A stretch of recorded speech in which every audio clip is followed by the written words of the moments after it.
But we're continuing to watch Hanna, which has been kind of organizing and getting more, I guess you could say, more favorable for intensification, at least throughout the day today, especially on satellite. You look at the way this thing looks, it was kind of a big blob at first, but now we're starting to get that comma-type shape to it, and you can see how it's starting to wrap around. So we're seeing some intensification, and based on what we've been seeing with the hurricane hunters that have been out there this evening and this afternoon, we're getting indications now that the surface wind speeds have come up a little bit. You can see that last report there, wind close to 60 miles per hour. And as of the last advisory at 8 o'clock, the winds were still at 50, but I do think they're going to come up with the next advisory at 11 o'clock.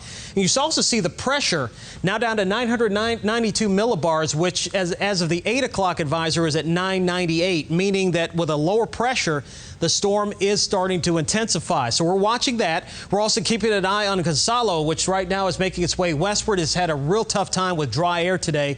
So we've seen some weakening as the day has gone on. Now here's the latest on Hanna. This is the 8 o'clock advisory. We'll get the new one coming up at the top of the hour. Expected to make landfall as a Category 1 hurricane near South Padre or perhaps around Corpus Christi tomorrow afternoon, and then gradually move inland across deep South Texas by tomorrow evening and into Sunday, spreading a heavy rain threat and the threat for gusty winds and storm surge as well. Gonzalo right now still winds at about 40. It's expected to eventually succumb to dry air and upper level shear over the Caribbean. So right now we're not terribly concerned about this thing at least being a problem, of course, for areas deeper into the Caribbean, but of course areas down towards Trinidad and Tobago and also down towards the Grenadines. Potentially there are some problems in the Windward Islands.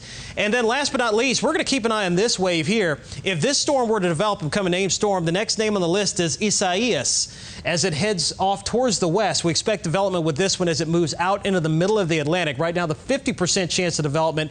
This is a stout tropical wave coming off the African coast, particularly for the month of July.